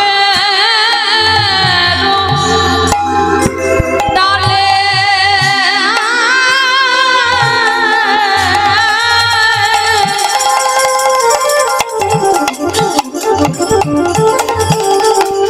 ওগো বেদে ছলে কদম বেড ডালে গো, বেদে ছলে কদম বেড ওগো দিয়া হাস্য সুধা চা অঙ্গ ছিল আঠারা, ওগো রিয়া হাস্য সুধা চা অঙ্গ ছিল 18টা, ওগো দিয়া হাস্য সুধা চা অঙ্গ ছিল আঠারা, ওরে সখী রে,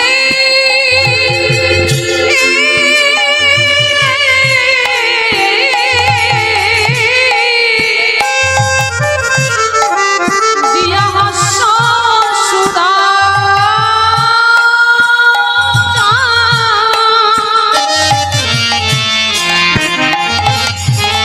ওগো অঙ্গ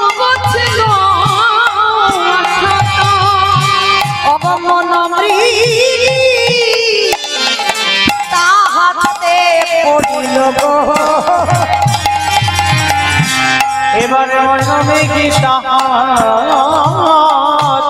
বলিল হাতে পেতেছে গো হাতে পেতেছে গো হাতে পেতেছে গো দেখো হাতে পেতেছে গো আজ মন মৃগী ধরবে বলে হাতে পেতেছে মন মৃগী ধরবে বলে হাতে পেতেছে আজ মন মৃগী ধরবে বলে হাতে পেতেছে গো লজ্জা ছিল হেমা গুরু গৌরব সিংহ দুবা ধর্ম কপাট ছিল তা বংশী ধ্বনি বজ্রাঘা পরি গেল আকস্মা সমভূমি করিল সমভূমি করিল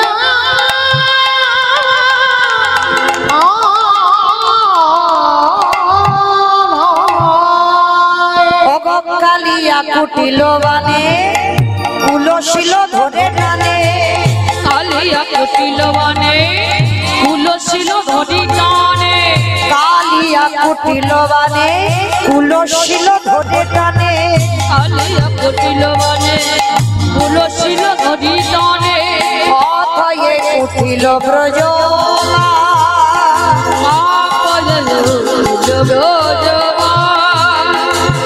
প্রাণে মাত্র আছে বাকি তাও বুঝি যায় সখী প্রাণে মাত্র আছে বাকি তাও বুঝি যায় সখী প্রাণে মাত্র আছে বাকি তাও সখী যাই বুঝি প্রাণে মাত্র আছে বাকি তাও সখী যাই বুঝি ধনায় জগদানন্দ গায় গো ধনয় জগদানন্দ এবারে ঘনই জগদানন্দ দাস গো ঘনই জগদানন্দ শরণ নীলা শরণ নীলা ওই চরণে আমি ওই চরণে আমি ওই চরণে আমি রাধা রানী বলছে সখী রে শোন আরো কি দেখেছি জানিস আমার বধুর রূপের কথা তোকে বলি শোন বলি কানো সে বিনোদরা কানো সে বিনোদরা আমার কানুষ বিনোদরা কানুষ বিনোদরা বিনোদ চিকুরে বিনোদ বরিহা বিনোদ চিকুরে বিনোদ মরিহা বিনোদ চিকুরে বিনোদ বরিহা বিনোদ চিকুরে বিনোদ মরিহা বিনোদ উড়েছে হায় গো এই বিনোদ কথার অর্থ হচ্ছে বাবা নূতন আবার বিনোদ কথার অর্থ হচ্ছে সুন্দর তো আজকে রাধা রানী বলছে সখীরে শোন আমার গোবিন্দের দর্শন করলাম একটা জিনিস কি জানিস ভগ বিনোদয় ধরি বিনোদ মোরলি তার বিনোদ হরি প্রাণ সখীরে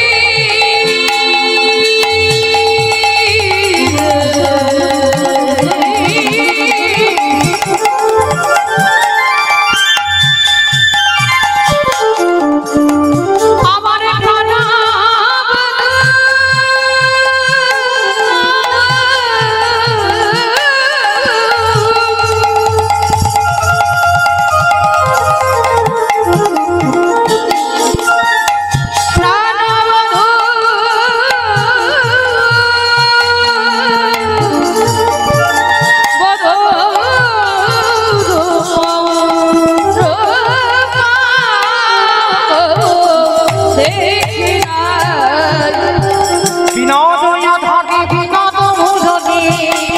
আবার বিনোদ বিনোদ বাজে গো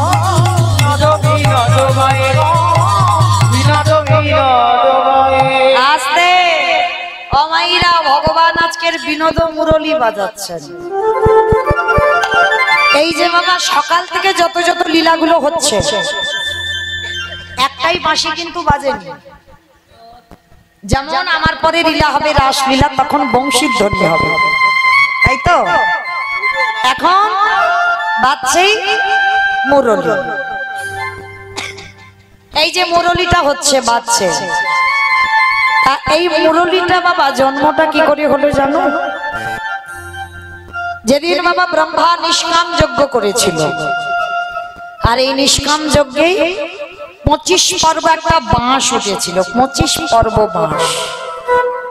আর এই 25 পর্ব বাঁশের মধ্যে বাবা 9 পর্ব আছে নারায়ণের হাতে ধনু, 7 পর্ব আছে রামচন্দ্রের হাতে ধনু, 5 পর্ব আছে শিব ঠাকুরের হাতে ধনু, 3 পর্ব আছে গান্ডীব ধনু। আচ্ছা বাবা হিসাবগুলো করছো তো? 25 পর্ব বাঁশ, 9, 7, 5, 3 কত হলো? 28।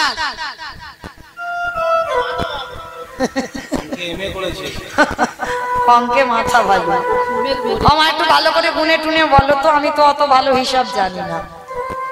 এই যে 9 পর্ব, 5 পর্ব, 7 পর্ব আর 3 পর্ব, তাহলে কত হলো গণনাতে? 24। বাহ, তাহলে বাঁশ উঠেছিল কত? 25 পর্ব, তাহলে 24 হয়ে গেল। মানে 3টে যুগে ওসব ধনুক টনুক হয়ে কাটিয়ে দিল, কিন্তু 1 পর্ব বাঁশ ওইটা গেল কোথায়? ওইটা হয়েছে ভগবান কৃষ্ণে, ভগবান কৃষ্ণচন্দ্রের হাতে মুরলি। আর যারা বাবা বাঁশ দেখেছো, বাঁশের মাথায় দেখবেন একটা আগালি কঞ্চি মতো আছে, নেই? বাঁশ কি মাঝখান থেকে সেটা হয়ে যায়, মাঝখানে দেখবেন একটা উপরে কঞ্চি মতো আছে, ওটা গেল কোথায়? ওটা গেছে বাবা হরি নামের ধ্বজা। জানি না আপনাদের এই মুর্শিদাবাদে নিয়মগুলো আছে কিনা, তবে আমার গ্রামেই আছে। আর বেশিরভাগ ওই বীরভূম, বাঁকুড়া, ঝাড়খণ্ড এলাকায়, বেশিরভাগ ঝাড়খণ্ড, বিহারে আছে। এখানে আছে, অনেক জায়গাতে নেই, কিন্তু অনেক জেলাতে আছে বাবা। দেখবেন কীর্তনের অধিবাসের দিন, শুভ আরম্ভ যেদিন হয়, ধ্বজা পোঁতা হয়। ওইটা হলো ওই যে 25 পর্বে বাঁশের আগালি কঞ্চি, ওই ধ্বজা। হ্যাঁ, তাহলে এইটা পেয়ে গেলাম বাবা মুরলি।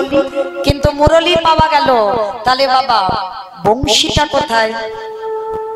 যে বংশীর ধ্বনি হবে, আমার পরেই লীলা হবে, রাসলীলা, বংশীর ধ্বনি বাজবে। এই বংশীর জন্মটা কোথা থেকে হলো জানো? এই বংশীর জন্মটা হয়েছিল যেদিন 10 অবতারের মধ্যে একটা অবতার, যে অবতারের নাম হলো পরশুরাম অবতার। এই পরশুরাম সীতামাকে দেখে পছন্দ হয়েছিল, আর সীতামাকে দেখে যখন ভালো লাগলো, মানে এতটাই সীতামার রূপে মুগ্ধ হয়েছিল, জনক রাজাকে বিয়ের প্রস্তাবটা দিয়েছিল। আর পরশুরামের মতো জামাই পাওয়া বাবা সৌভাগ্যের ব্যাপার। তো তখন বলেছিল, শোনো বাবা ঠাকুর, আপনার মতো জামাই পেয়েছি মানে সৌভাগ্য, কিন্তু আমার মেয়ে যে নাবালিকা, আমার মেয়ে বড় হোক, বড় হলে আপনার হাতে সম্প্রদান করব। পরশুরাম তখন বলেছিল, দেখো তোমার মেয়ে বড় হতে হতে আমি কি শ্বশুর বাড়ি থাকবো? আমার তো তপস্যা করতে হবে। শোনো, আমি যাচ্ছি এখন হিমালয়ের পাদদেশে তপস্যা করতে, আর যাবার সময় আমার এই হাতে হরধনু, মানে শিব ঠাকুরের দেওয়া ছিল এই হরধনুটা, এই হরধনু আমি আপনারই বাড়িতে রেখে যাচ্ছি।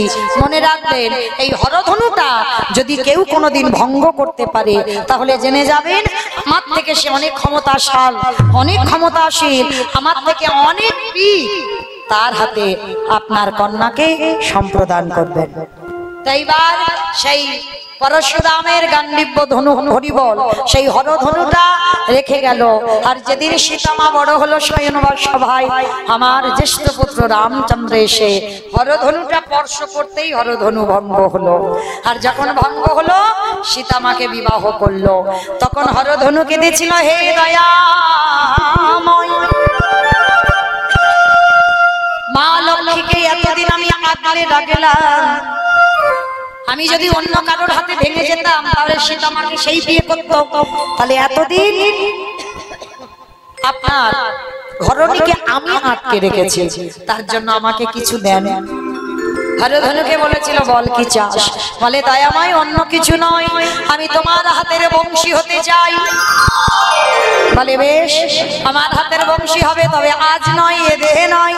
যেদিন আমি বৃন্দাবনে কৃষ্ণ হব, যেদিন আমি রাস মঞ্চে দাঁড়াবো, সেই দিন আমি বংশীর ধ্বনি করব। আর ওই বংশীর ধ্বনি শ্রবণ করে বৃন্দাবনের সেই যে প্রজঙ্গনাগণ পাগলিনীর মতো ধেয়ে আসবে।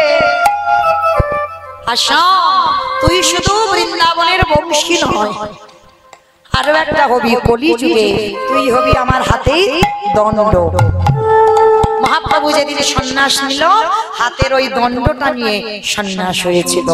তাহলে 3 যুগে পেয়ে গেলাম, তাহলে মুরলী পেলাম, বংশী পেলাম, আর বেনু। এই বেনু যেটা বেজেছিল গোষ্ঠের সময় বিকালবেলা, এই বেনু উনি হলেন বাগবানী সরস্বতী। এই বাগবানী সরস্বতী কি করেছিল জানো? সরস্বতীর মনের ইচ্ছা ভগবানের অধরামৃত রস পান করবে, মানে ভগবানের অধরামৃত রস পান করবে।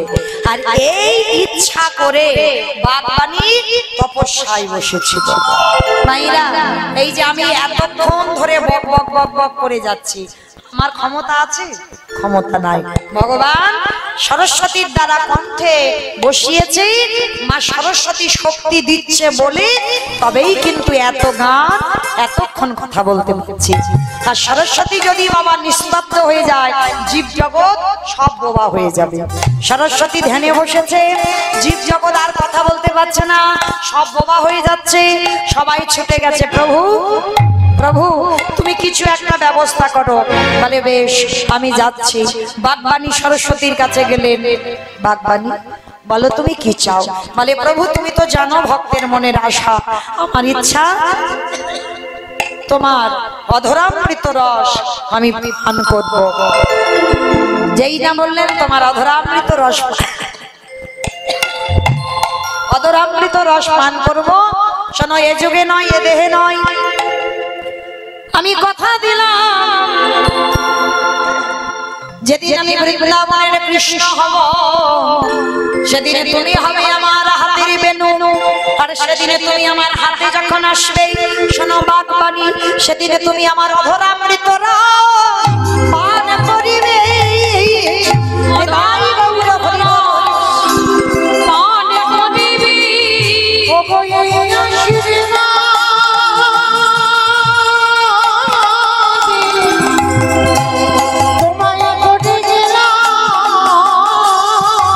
সেদিন অধরামৃত রস পান করিবি। এই প্রতিজ্ঞা করে গেলাম, অধরামৃত রস তাই গৌর হরি অধরামৃত রস পান করিবি। অধরামৃত রস পান করিবি। আস্তে তালে মাইরা বোঝা গেল বিনোদ ধরে, বিনোদ মডলি, বিনোদ বিনোদ বাজে। ওগো বিনোদ ধরে, বিনোদ মুরলী, বিনোদ বিনোদ বাজে। বিনোদ মালায়, বিনোদ গলায়, বিনোদ মালায়, বিনোদ বিনোদ দোলে গো। বিনোদ গলায়, বিনোদ মালায়, বিনোদ বিনোদ দোলে গো। বিনোদ কোটিতে, বিনোদ ঘটিতে, বিনোদ বিনোদ সাজে। আমার বিনোদ পটিতে, বিনোদ ধটিতে, বিনোদ বিনোদ সাজে। বলি বিনোদ চরণে বিনোদ নুপুর, বিনোদ চরণে বিনোদ নুপুর। ওগো বিনোদ চরণে বিনোদ নুপুর, বিনোদ চরণে বিনোদ নুপুর। ওগো বিনোদ বিনোদ বাজে গো, বিনোদ বিনোদ বাজে। ওগো বিনোদ বিনোদ বাজে গো, বিনোদ বিনোদ বাজে। লীলার পাশে যদুনাথ দাস করজোর করে বললেন, রাধে গো, তোমার মুখের এই রূপের কথা শ্রবণ করে আজ চরণের ধারে না রেখে দিও।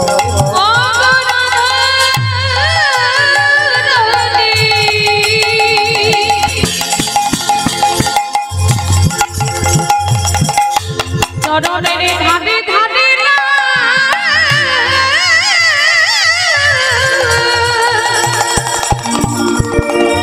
নামে লিখে যেন চরণ ছাড়া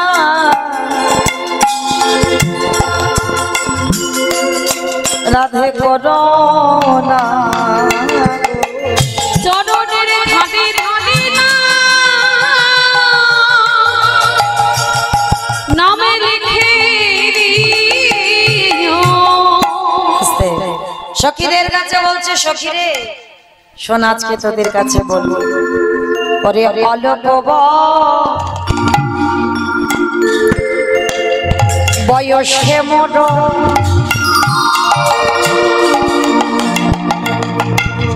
আমার শ্যামরসে জড় জড় ওরে সখী রে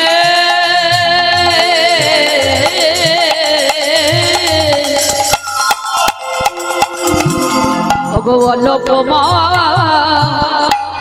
বয়সে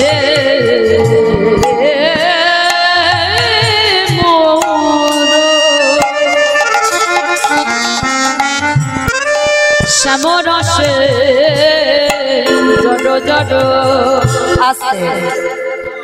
এই যে মহাজনী পদাবলিতে বলছে, রাধারানী অল্প বয়সে মোর শ্যামরসে জড় জড়।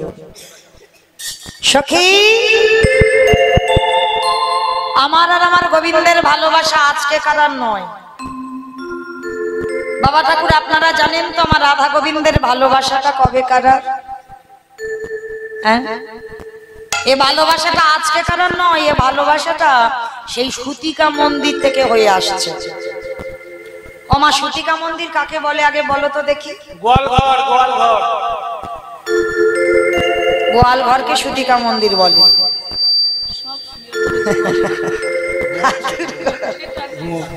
বেশ, কারণ এখন তো বাবা কেউ আর আতুর ঘরে বসে না, মা সব সিজা হাসপাতাল আর নার্সিং হোম। তাহলে জানবে কি করে এরা সুতিকা মন্দিরটা কি? কিন্তু আগেকার মা ঠাকুমারা বসতো সুতিকা মন্দিরে 5 দিনের দিন, 7 দিনের দিন, 3 দিনের দিন, যার দেশে যেমন নিয়ম। বিধাতা ব্রহ্মা নিয়তিকে পাঠাতো আর এই জায়গাটা লিখে দিত। দেখবেন মা কারোর বিপদ আপদ হলে সবার আগে এই জায়গাটা চর বসায়, চাপড় দেয়। কেন? ঠাকুর বিধাতা তো ওই জায়গাটাই লিখে দিয়েছে কার জীবনে কি ঘটবে, তাই না? তো আজকে লক্ষ্য করে দেখেন, রাধারানী বলছে আমার ভালোবাসা সেই সুতিকা মন্দির থেকে। কিরকম? ও মায়েরা জানো তো, এই যে রাধারানী, এই রাধারানী জন্মেই কিন্তু অন্ধ হয়ে জন্মেছিল। এই যে ঘটনাটা বলছি, এটা পদ্ম পুরাণের ঘটনা। ভাগবত বলছে বাবা রাধারানীর গোবিন্দের বামাঙ্গ থেকে রাধার জন্ম। তিনি আল্লাদিনী শক্তি গোবিন্দ আনন্দ উপভোগ করবার জন্য তার অঙ্গ থেকে রাধাকে সৃষ্টি করেছে।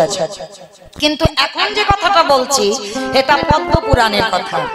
মানে পদ্ম ফুল থেকে রাধার জন্ম হয়েছিল, আর জন্মেই মেয়েটা অন্ধ হয়ে জন্মেছিল। আর মায়েরা কীর্তিদা যশোদা এরা ছিল 2 বান্ধবী। আর মায়েরা মনে রাখবেন একটা কথা সত্যি করে বলবো, মেয়েদের পেটে 1 থালা ভাত হজম হবে, কিন্তু একটা কথা হজম হবে না। বাবা সে 20 বছর পরে হলেও খবরদার একটা কথা আমার বাবাদের বলে যাই, দাদা ভাইদের বলে যাই, সবার কথা সবার কাছে বলো, কিন্তু কোনোদিন নারী জাতির কাছে পেটের খোলের খবরটা বলে দিও না। যদি দাও সে 1 বছর না হোক 2 বছর, 5 বছর, 10 বছর, 20 বছর পর ও পেটে থেকে বার হবেই হবে। আর যদি অনেকদিন পরে বাবা বান্ধবীর সঙ্গে দেখা হয়, তাহলে তার কোনো গল্প হবে না। হরি বল। তো লক্ষ্য করে দেখেন বান্ধবী, এই কীর্তিদা যশোদা এরা হচ্ছে বান্ধবী, ছোটবেলার বন্ধু। তো এই যে যশোদার ছেলে গোপাল, কীর্তিদার মেয়ে রাধা, জন্ম থেকে অন্ধ। তো আজকে যশোদা বলছে, ও গোপাল, গোপাল আমার সইয়ের একটা মেয়ে হয়েছে, সে নাকি জন্ম অন্ধ। গোপাল তুই একটু দুষ্টুমি করিস না, বাড়িতে থাক বাবা, আমি একটু সইয়ের মেয়েটাকে দেখে আসি।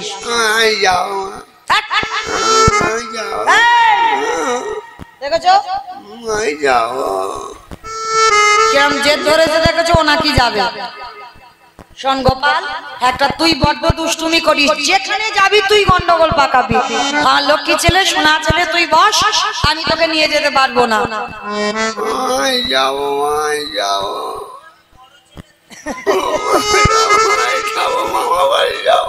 এত জেদ ধরেছে বাবা, কি করবে, উপায় নেই। মায়েরা আপনারা বাপের বাড়ি যাবে, ছেলে মামার বাড়ি যাবে, নিয়ে যাবার ইচ্ছা নেই। আর ইচ্ছা যখন না থাকে তখন কিরকম রাগটা দেখান। চল, এত করে বলছি হবে না তো চল, চল, তবে চুপচাপ থাকবি, একটা গন্ডগোল পাকাবি না, কেমন? এইবার মা যশোদা তুলসী গাছের মাটি নিয়ে গোপালের কপালে দিয়েছে, যাতে বায়ু বাতাস না লাগে। গোপালে হেসে বলে, মা গো, যারে ভয়ে জগৎ ভয় পায়, তুমি তার কপালে তুলসী গাছের মাটি দাও। ঠিক আছে, অসুবিধা নাই, চলো। এইবার সইয়ের বাড়ি যাচ্ছে। এইবার কিরকম ব্যাপারটা হয়েছে দেখো। সইয়ের বাড়িতে গিয়ে সুতিকা মন্দিরে তো রাধা ঘুমাচ্ছে, আর এদিকে দরজায় দুই বান্ধবী এক জায়গা হয়েছে, কোলের খবর সব বলছে। আর গোপাল তো শুধু উসপাস করছে, কখন কোল থেকে নামবে। একটু একটু করে নেমে যায়, আবার যশোদা কোলে তুলে। এই জন্য তোকে আনতে চাই না, চুপ করে বস। এইবার মা যশোদা চেপে ধরে আছে, গল্প করেই যাচ্ছে করেই যাচ্ছে। কিছুক্ষণ পরে গোপাল আবার নেমে যাচ্ছে, আবার তুলে। মা ছাড়বে না তো? আমি এতক্ষণ নিজে থেকে নেমে যাচ্ছি, তুমি ছাড়তে চাইছো না, কিন্তু দেখো এবার এমন একটা কায়দা করব না, সঙ্গে সঙ্গে তুমি আমায় ছেড়ে দিতে বাধ্য হবে।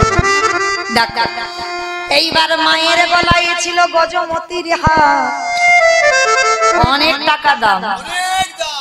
গোপাল কোলে আছে, দুষ্টু ছেলে, ছোট্ট ছোট্ট হাত।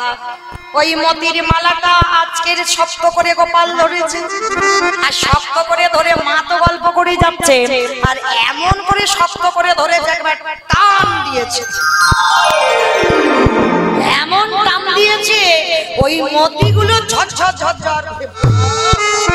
আর যেই না মতিগুলো পড়ে গেছে, দুষ্টু ছেলে, এই জন্য তোকে আমি আনতে চাই। বদমাস ছেলে, দেখেছো নামাবে না, এমন কাজ করলো না, নামিয়ে দিতে বাধ্য। এইবার যেই বসিয়ে দিয়ে মা যশোদা, মাই আমার আসল মতি ছেড়ে দিয়ে নকল মতি গোড়াতে লাগে। কি গো, আসল মতি ছেড়ে দিয়েছে, নকল মতি গোড়াচ্ছে, এটা তো নকল মতি, আর কোল থেকে তো আসল মতি নেমে গেছে। আর যেই না মা মতি গুড়াচ্ছে, গোপাল বলে, মা তুমি মতি গুড়াও। এই সুযোগে আমি একটা কাজ গুছিয়ে আসি।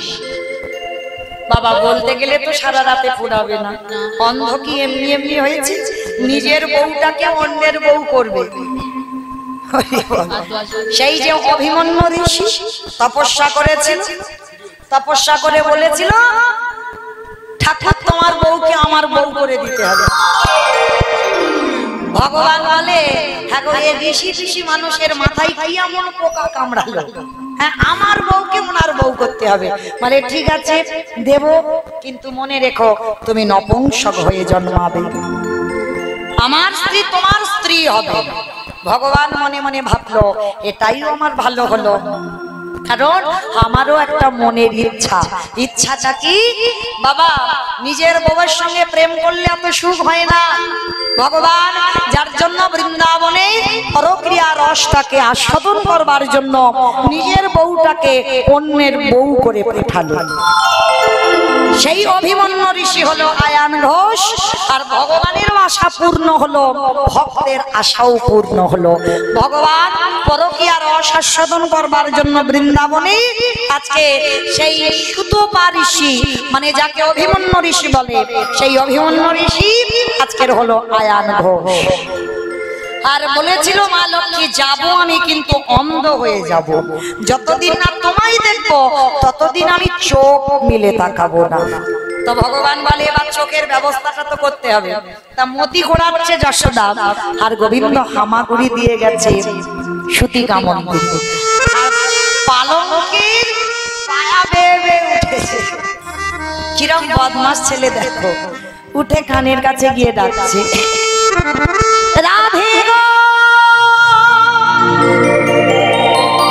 রাধে গো, একবার সাড়া দাও রাধে, একবার সাড়া দাও রাধে গো।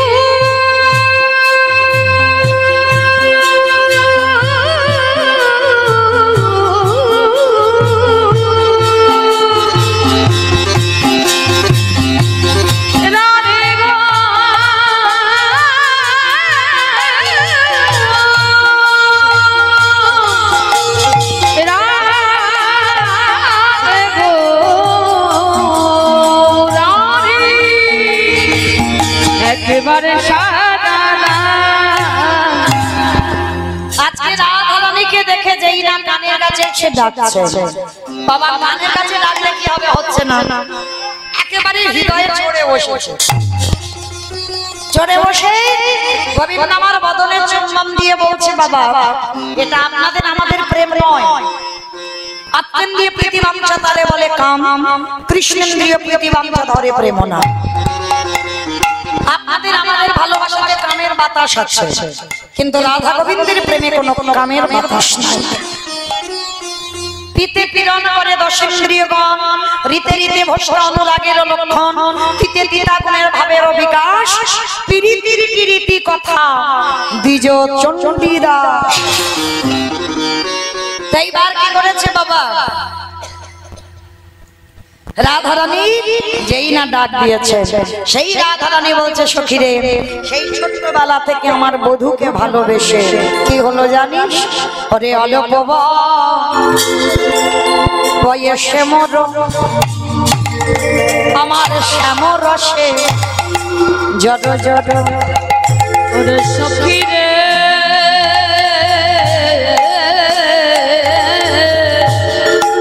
ওরে অল্প বয়সে মোর শ্যাম রসে জড় জড়।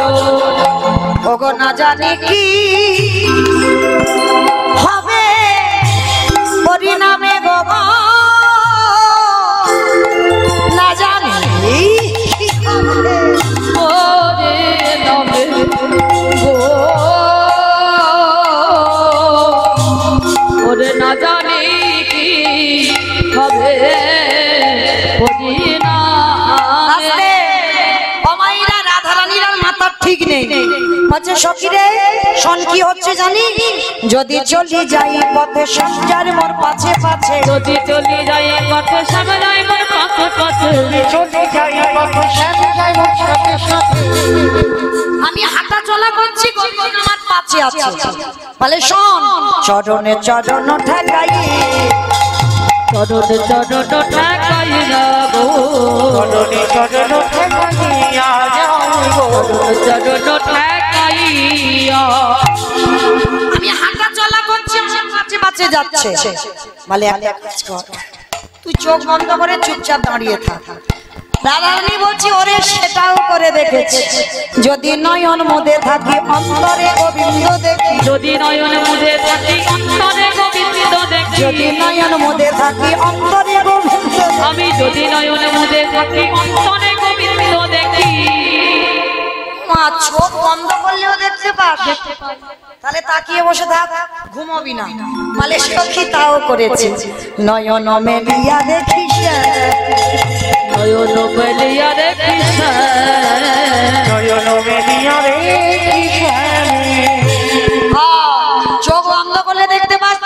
দেখতে দেখতে বাস। তাহলে এখন সিদ্ধান্তটা ওমা, তাহলে এখন সিদ্ধান্তটা কি করবো জানিস? কি করবো শোন। করে যোগিনী হইয়া যাব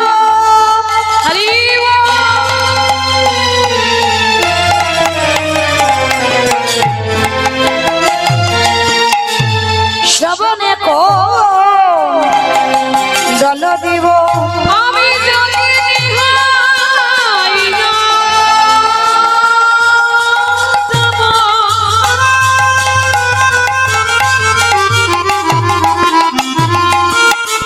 আর শ্রবণে জল দিব। আবার এছাড়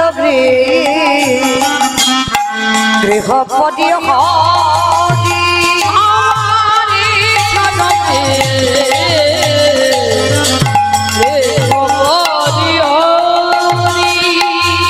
কৃষ্ণ নাম লব মুখে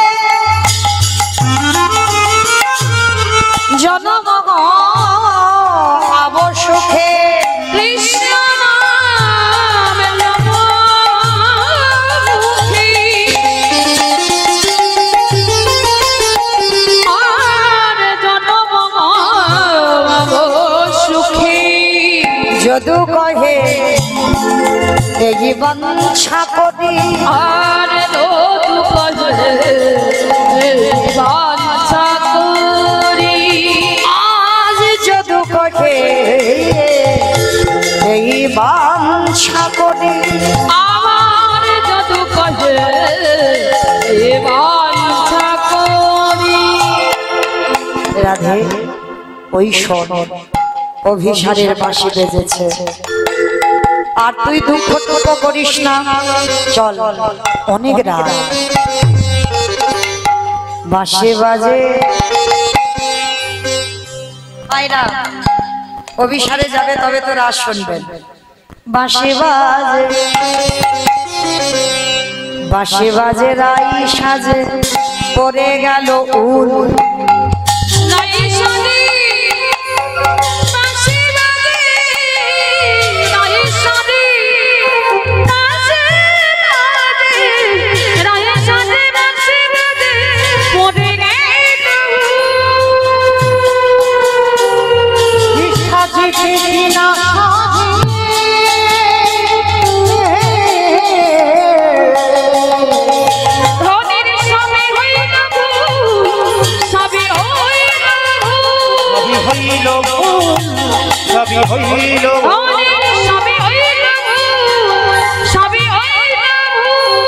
মুখরে আঁচড়ে রাই বাঁধে কে শোভা।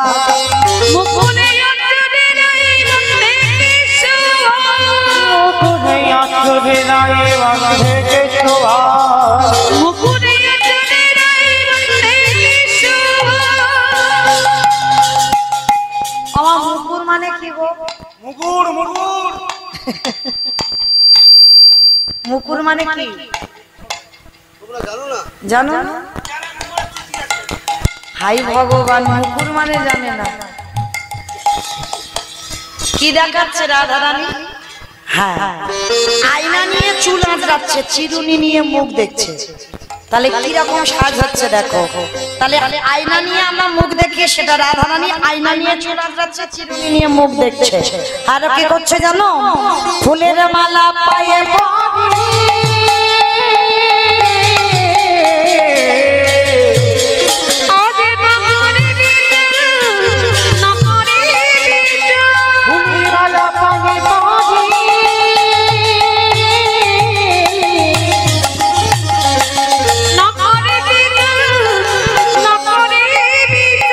চরণে অঞ্জন করে নয়নে আলোটা গো।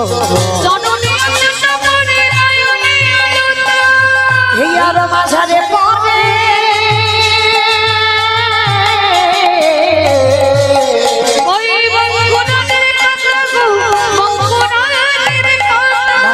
পরে পরে বেনির সাজনা গো। পরে পরে বেনির সাজনা শ্রবণে পরয়ে রাই বেশর সাজনা।